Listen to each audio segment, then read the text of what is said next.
Getting ready to go here with Elvis and Jim. Kind of our main team. They haven't been together much lately. We've had a lot of different combinations of horses lately. For a lot of reasons. One is it's just good for them. Elvis and Jim are our main team. Elvis and Billy Wayne are kind of getting to be our main team, but if we have such a thing, we like them all. Jim's been dealing with this nasty pole evil. You don't have to show it. We're not exactly proud of it.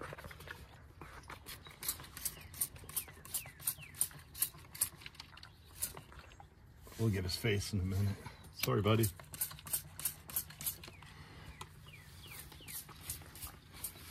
So Billy Wayne has his shoe off this morning.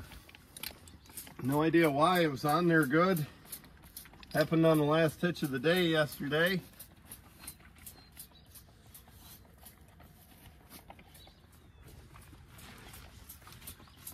So anyway, we'll get that taken care of and get him back in the woods. Oh, Billy Wayne has a touch of a sore neck. I've been saying on film here for a little bit that I gotta change hames. Get them adjusted better on Billy Wayne, and I think that's right. I don't think it's a collar issue. I think it was a hame issue. And it's not much of a sore neck, but boy, you want to get on in front of those. And it's right on the top, right about there. So we washed them real good and then washed them with Selsun Blue shampoo. I found that'll heal them up really quickly. 2 years ago, we had the same thing on Elvis. We healed him within a couple days and never quit working him, and the neck was healed. Well, we get ahead of him. Nick is usually the one to notice, and he notices quickly.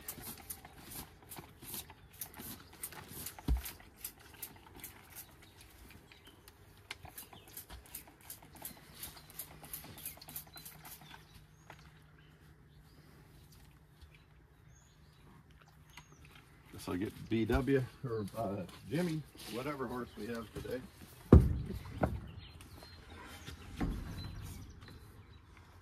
I know, buddy.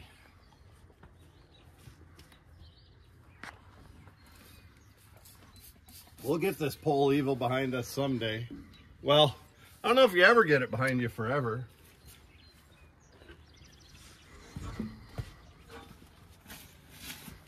We forgetting anything, Nick? Don't believe so. This is how we had a issue the other day, pulling away from the trailer like this, and Billy Wayne was on the wrong side he doesn't like, and decided to swing.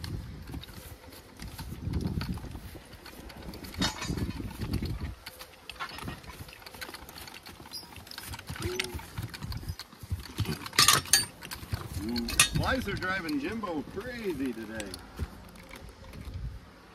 Ooh, baby, you're making me crazy. So as everybody knows, or I hope you do, the key to a D-ring harness, really any harness, but specifically the D-ring, is to get those heel chains hooked tight. I'm a big believer in hooking it tight with any type of harness. It really cuts back on tongue sway. And you know, I just don't like saying whoa and your horse is stopping, then your wagon or cart or whatever you're hooked to sliding ahead a foot before the wagon stops. And that's what happens when you have things hooked loose. But it's not easy to hook a D-ring harness tight. And this tip I'm about to show you comes from Steve Perrine down to Frenchville, Pennsylvania. What Steve taught me is just put a little double-ended snap between the hame and your pony yoke, and it'll keep this pony yoke up high and allow you to hook your D-ring harness tight. So we got it on Elvis. My cart's running downhill on me.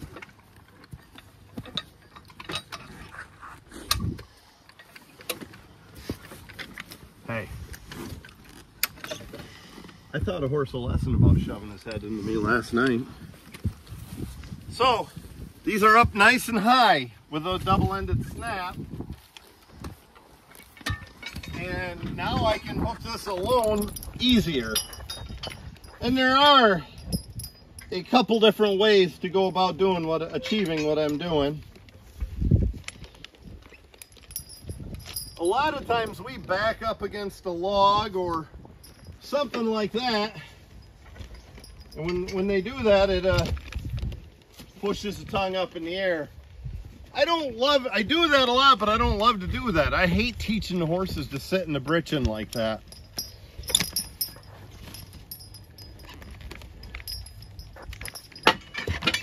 So here we go. Now I'm going to hook the last one.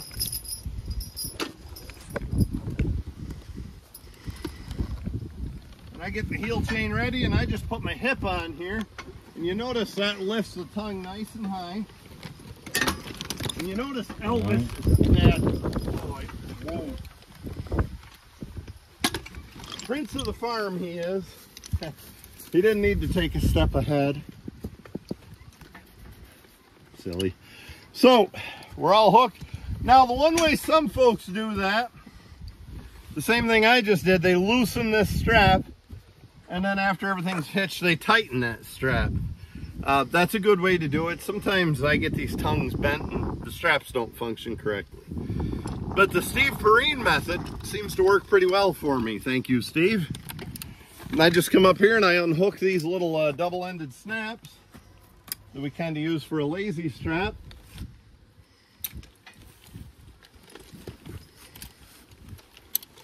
There you go. We're all hooked up.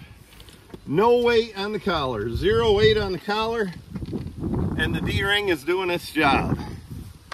You think we ought to be doing our job, Nick? Sure. Let's get to her.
Got a little follow-up to yesterday.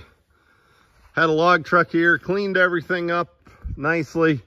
As far as I know, he didn't have any complaints. I didn't hear from him.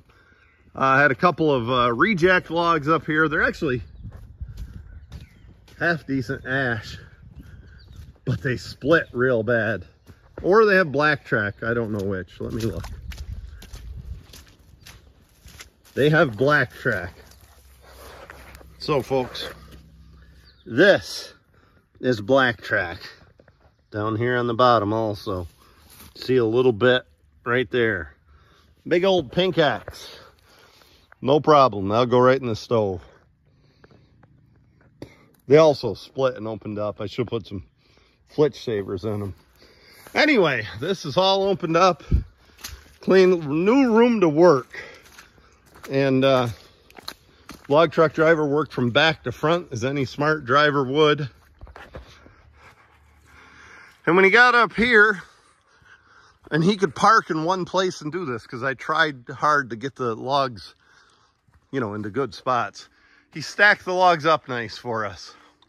In the shade, even better. And now it'll be easier on him, and it gives us a lot more room. So today we're starting fresh. We got a little hitch of ash. Actually, a fairly big hitch of ash. And going after it with Elvie Boy and Jim today.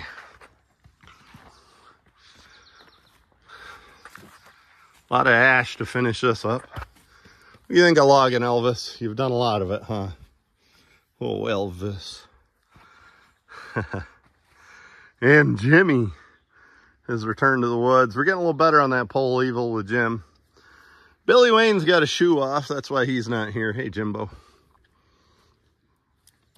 We'll get that tackled tonight. Take care of things. So here's the plan on these. The one's a 3-log tree. The other's a 2-log tree, the bigger one. We're going to cut the top log off here. Roll it right down in there. And then we're going to take these next 2 logs, because we only have room for doubles. And we're going to skid right up into here. Cut the top 2 logs off, pull it ahead, cut or drop the butt logs, and we'll have a nice, neat, orderly landing. And when you do things like that, when you have a neat, orderly landing, and you try hard and do what you can for the log truck, they'll do what you can for you. And our driver, Scott Stambro, hope you're watching, Scott. Scott did this for us. Stacked the logs up. Huge benefit to us. I mean, there's 4, 8, 12, 13, 14 logs there. They'd take up a ton of space, and now they don't, and that helps us. We'll have room to get the rest of the hardwood out here on this job, and not have to worry about having another sale right away. So just the little things always count when you're logging with hosses.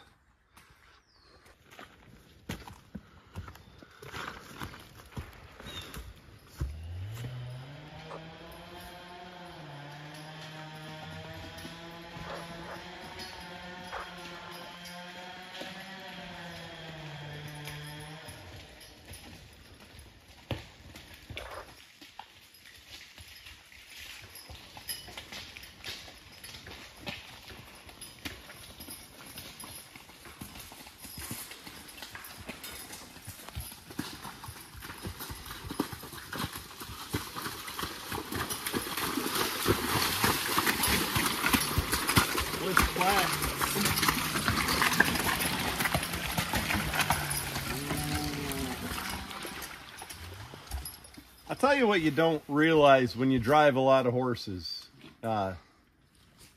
Sometimes, I shouldn't say you don't realize, but I should say you take it for granted when you drive a lot of horses. Jim Gordon might be able to reference this too, because he's driving a lot of horses. Until you put your original good team back together, you don't realize how good you had it. I mean, all these colts, they're doing fine, and they're right where they should be for their stage of training. And they're really good horses to log with and work.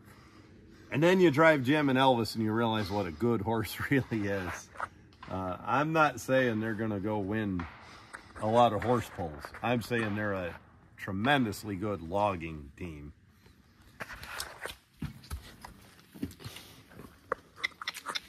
They're on the bit. You know, they pull when they need to. They'll stand when they need to. They're in good shape, and I keep them in good shape.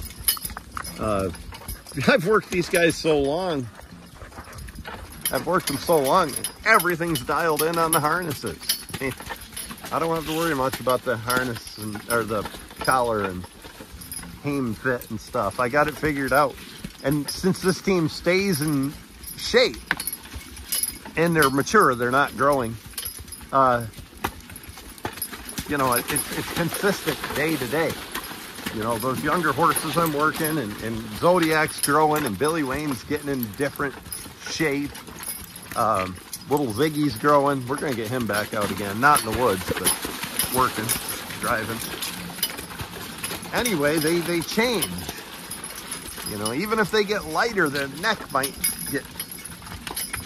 Even if they get bigger, the neck might get smaller, or who knows, their body changes. You know, as they develop muscle and lose fat and gain height and everything else. So, I think there's really something to be said for, and I'd be damn smart if I did it, to be a one-team guy. I'm always training the backup team, or the next one coming up, you know. But I think your appreciation for those horses is off the charts when you're a one-team guy and you drive the same pair all the time.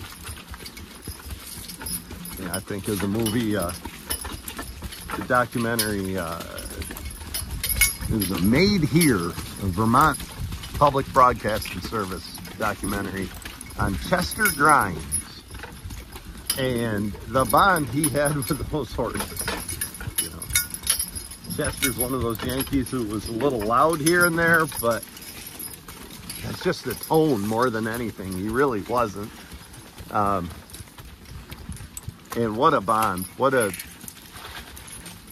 Hard to tell where Chester ended and the horses began. They did so well.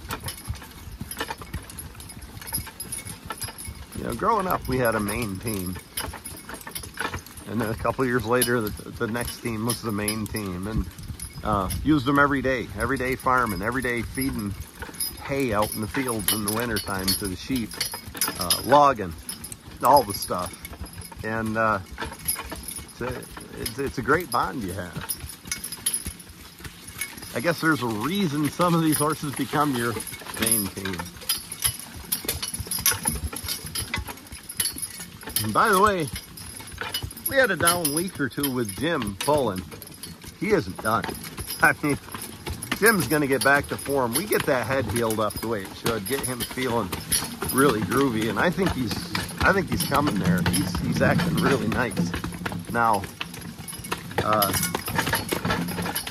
I think Jim and Elvis are going to be the same Jim and Elvis they were the last couple of years. In fact, I think Elvis is a better horse than he had been the last couple of years. That's in the pulling ring. They're already where they ought to be here in the woods. But with that said, kind of shows you what the standard is, but it gives you something to strive for and to realize what you have to do with the other teams and the other horses. Ooh, in order to get the other teams to this level. I guess what I'm saying is, if you don't know what a good horse is, how are you going to make your horse into a good horse? If you never drove a great horse, you don't know what the standard is.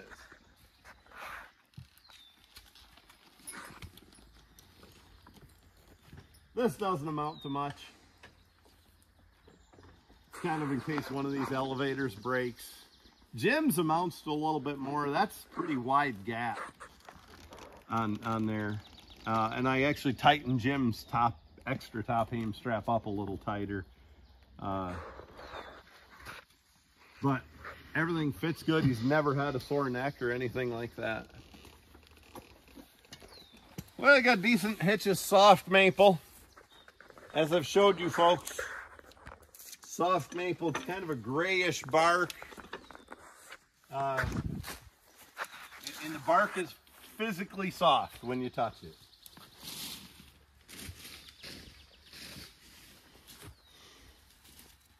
I don't know. Hard to explain. You look at a soft maple and hard maple side by side and compare the differences. That's the best thing I could tell anybody. There's the cut. Suppose we got to file a saw, Nick? Sure. Yes, sir.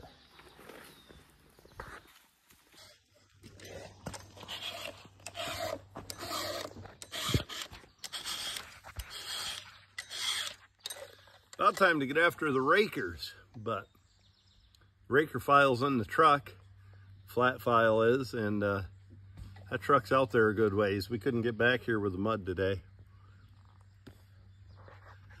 Oh, last video there, last segment, I was talking about the lines. I did a little product review on those lines. Let's get back to those.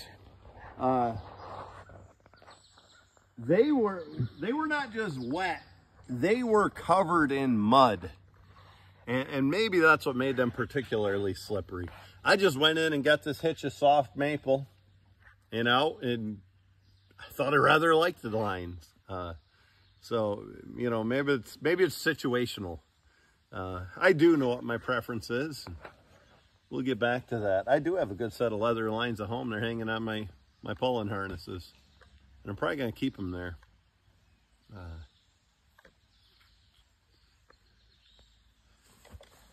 Well, file. The saw doesn't look that dull, but it sure wasn't cutting.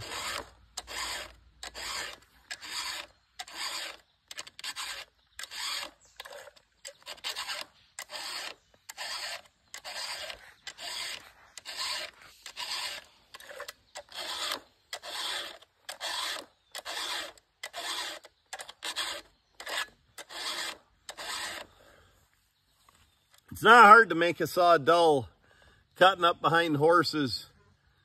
We always talk about getting the logs lifted, and we do, but it isn't lifted like a skidder. They're lifted, 3 feet in the air. These are lifted, this one's a foot, this one's 10 inches. And back here where you cut, this is 4 inches, 3 inches. And the last hitch probably wasn't even raised that much. And somewhere out here on the gravel driveway, I found a stone. Everybody must get stoned.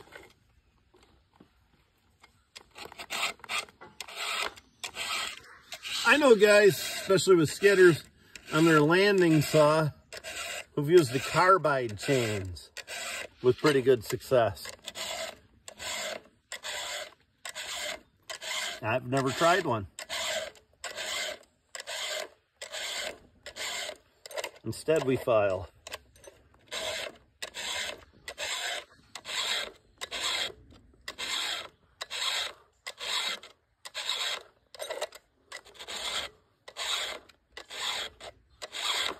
Here's where these teeth are getting dull. Must be I didn't catch every tooth, but I got some of them. That one. Get that gusset cut out better.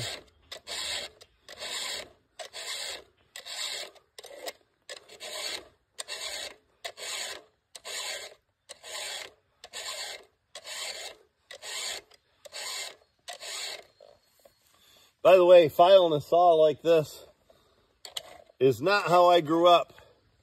You didn't file those old saws I grew up with like this. My dad ran 41 and 51 steels. He even had a 075 for the big saw. Mostly 41s. He had a 51 around. And they were a horizontal piston, like a John Deere tractor. Run forever. Had torque coming out their ears. But the exhaust was on the side, and if you gripped the saw like that, you'd burn your knee. I must have learned to file this way later in life. Truth is, my dad did the filing when I was young. That's embarrassing, isn't it, Nick? I wasn't good enough. I have an inferiority complex, Nick.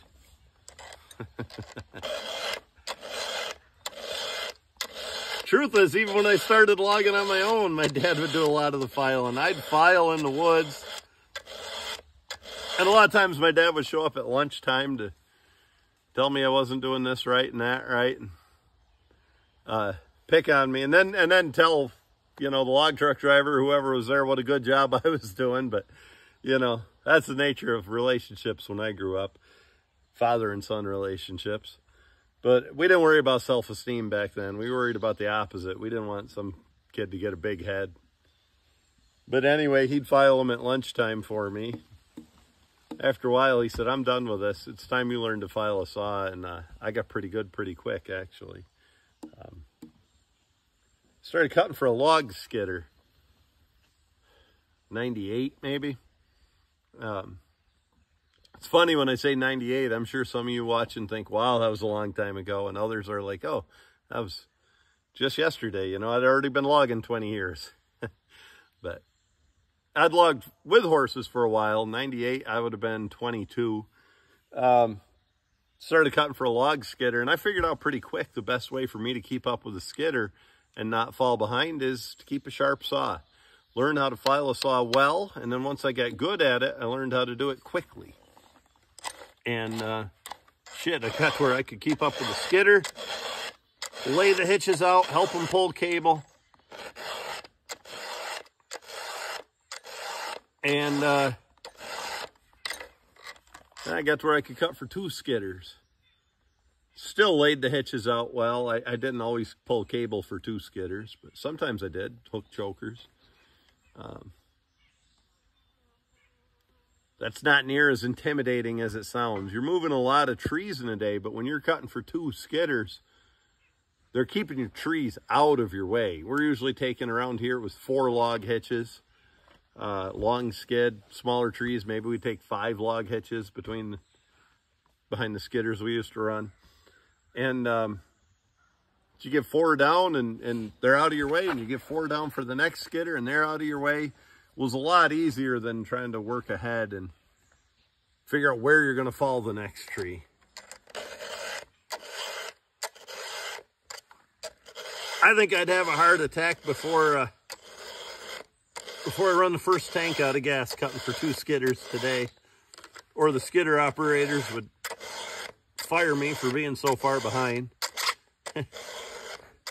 Probably been 20 years since I cut for 2 machines. I'll occasionally cut for a skidder still if I get a friend needs help. That tooth's though.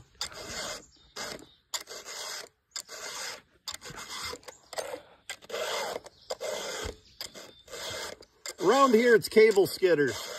It's old-fashioned still. We got a few mechanized guys. Mostly cable skidders. It's timberjack country. 240 is the most popular skidder. You see some 230s, a lot of 225s, even some 208s. Stuff like that.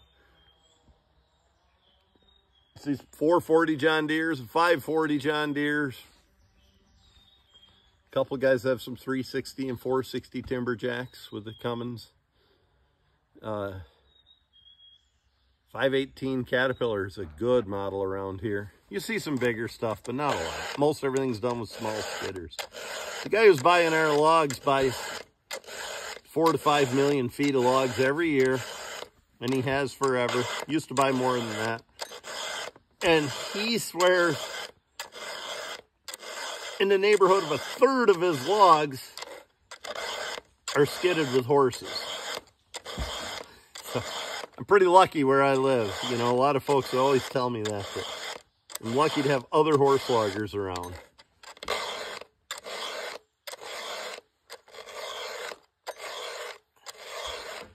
Now Brian here, who we're logging for today, and have been lately, is this log buyer's #1 supplier year in, year out.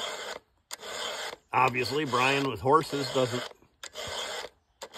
put out the production a lot of other guys do, but he doesn't miss much time either. You know, we're always logging.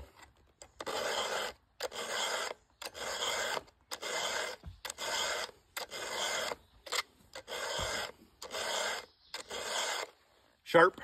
Well, I hope. Guess we'll cut a couple hitches up and get the next big, nice, soft maple, huh? Sounds groovy. You never know how accidents happen. You want to be aware of your surroundings all the time running a chainsaw. I just got done cutting this here, and these horses have logged for years. They're not the least bit afraid of a saw. And I kind of stood here, and I didn't put my chain brake on, but I was kind of letting the saw idle down. I stood here just looking at it over, making sure it was cut, and Elvis was curious, and he put his head right over here to say hi to me, and he was that close to the chainsaw chain. It's a good thing he wasn't curious and cut his nose all to hell on it. So that's a lesson learned. I bet you I won't do that again. I mean, I'm not afraid to run a saw near the horses if I need to, but truth is I didn't need to right here, and I should have been more aware of my buddy Elvie. No harm, no foul, but something to learn from, I'll tell you that.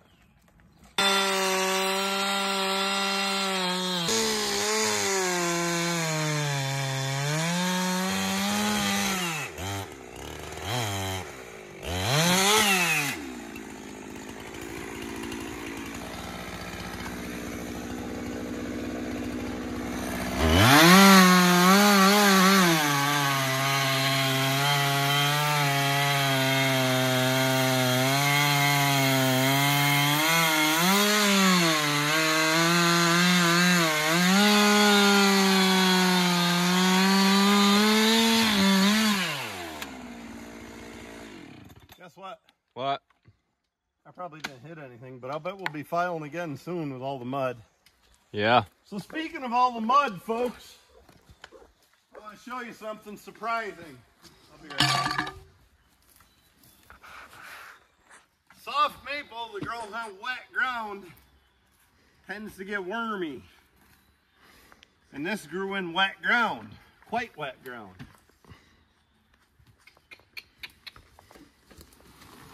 Ooh, not a bit of worm on it. So, you never know, I guess. I've seen that before. Down in Salamanca, right down by the river. See, that's why we're gonna have to sharpen the saw. You can see we got in the mud a little bit. Down to Salamanca, right by the river, I was buying logs from a good friend of mine, Todd Rosler. Hope you're watching, Todd. And Todd said, we didn't buy wormy soft maple at the time. Went all for blocking and low grade and stuff. And Todd said, Brandt, I'm not going to need you for a week or two. I'm going to cut a few loads of wormy soft maple. He called me a few days later. He said, every bit of this soft maple is good and clean, prime plus grade logs. And I went there and I'll be damned if it wasn't. And I mean, it grew in a swamp, and I bought logs out of that area before. And they were all wormy, and these were not. So you never know. And then you'll see one grows on a gravel ground hilltop that's worm from one end to the other. So it's a little unpredictable. Pretty well. Remember logging up north, Nick, up in Orleans County? Yes. Pretty well. You get north of Route 90, and 90% or more of your soft maple is going to be wormy here in New York State. At least, you know, Western New York State. And then the ones that aren't are whopping nice. But if you're buying timber standing and you're putting a price on it, and you've got wet ground and soft maple, you can almost count on it being wormy. And that makes the value go down quickly. It just, the value is not there for the wormy lumber the way it is good quality lumber. Clean white lumber. I want to talk about the forestry we do a little bit here.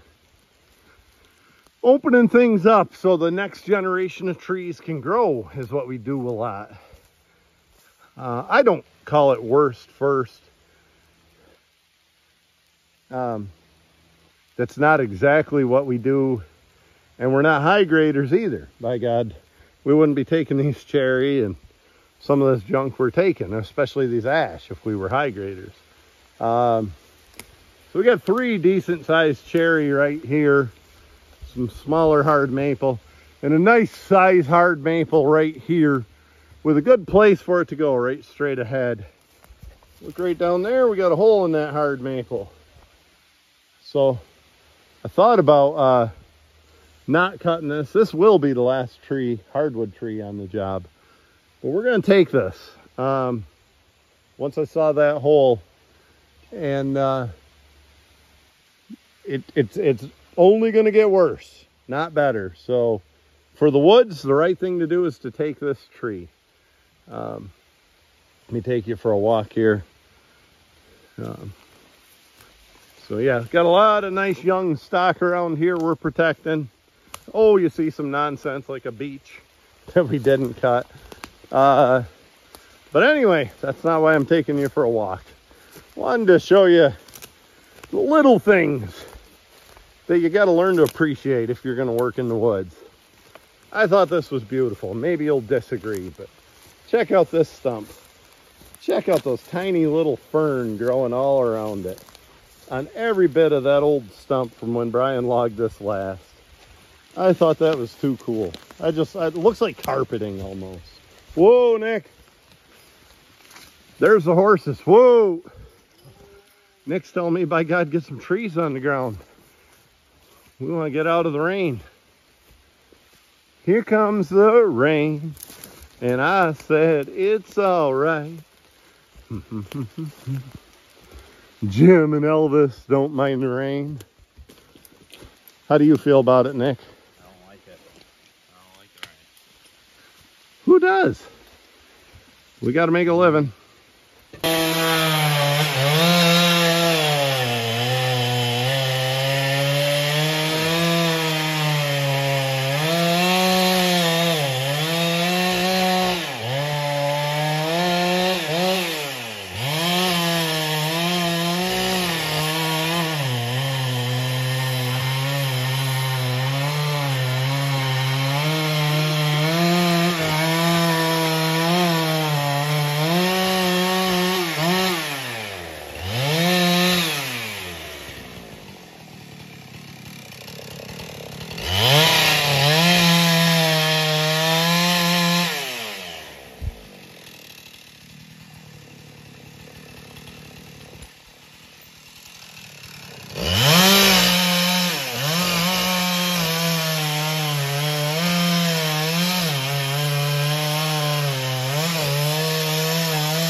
That's why it fell hard.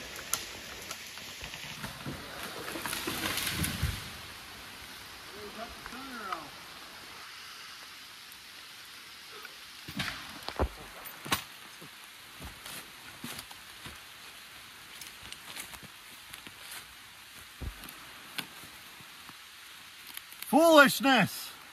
I didn't cut the center out. I didn't have that all cut. That's why that tree wedged hard. The best lumber you're going to get out of the brown wood is number 2 common, and it doesn't pay much. As long as it's a small part and a small hollow spot, we're going to leave that on there. 4, 8, 12. Brian will like this. We're going to make it 14. The buyer can cut that back if he wants because of the hollow spot.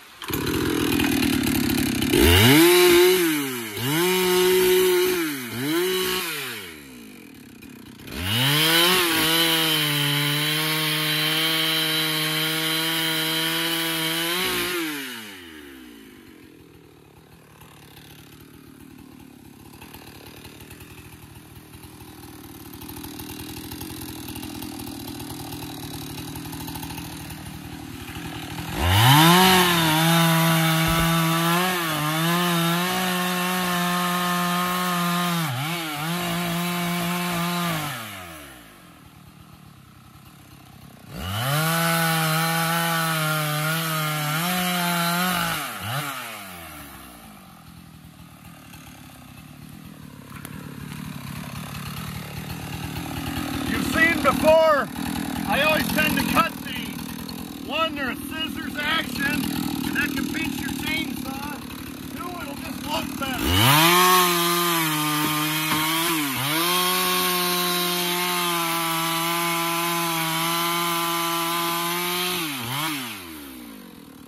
See how much gooder that looks?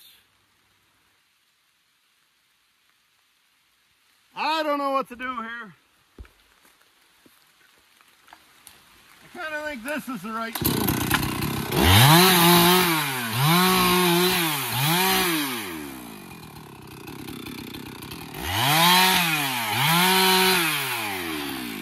We'll have a little chunk of firewood, but we'll have a good 14 and a good 10. I hate to make the horses haul that, but I think it'll be fine. Of course, it ain't my fat ass tugging on this log. There you go, 10-foot log.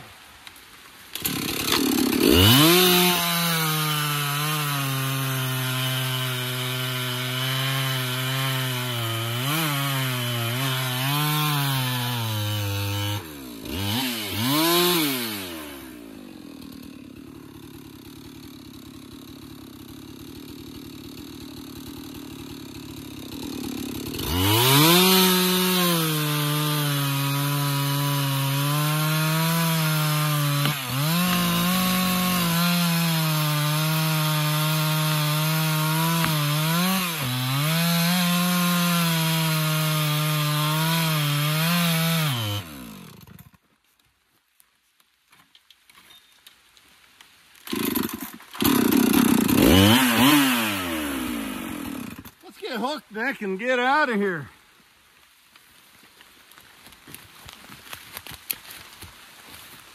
That won't haul too bad.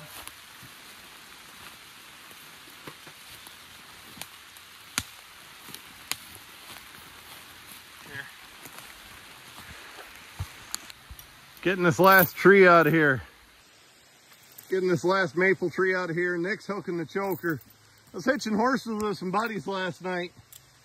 And we all agreed, best thing you could do is have your horses face the log when you're hitching up. That way they're much less likely to take off on you when they're sitting there with their noses facing the log. The one buddy said, Brian Armisen, it's him we're working for on this job. Brian said, I've never had a bear try to run away from me on the way into the woods, but on the way out of the woods, it can be a different story. With that in mind, when you're hooking chokers and filing saws and doing that kind of work, have your horse's face away from the landing. Look how chill Jim is. He's relaxed enough that he's going to take a piddle. Good boy, Jimmy.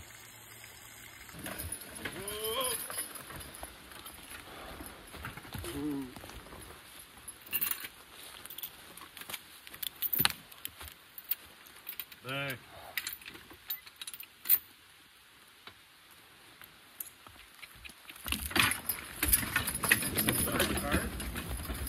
Whoa. Back. Whoa, whoa. Hey. Da-ba-da-bop. Whoa. Jim. Whoa. Whoa. Well, get her up the hill to the landing, and even a chicken, whoa, has enough sense to get out of the rain, don't they? Yeah. Chickens don't have bills to pay.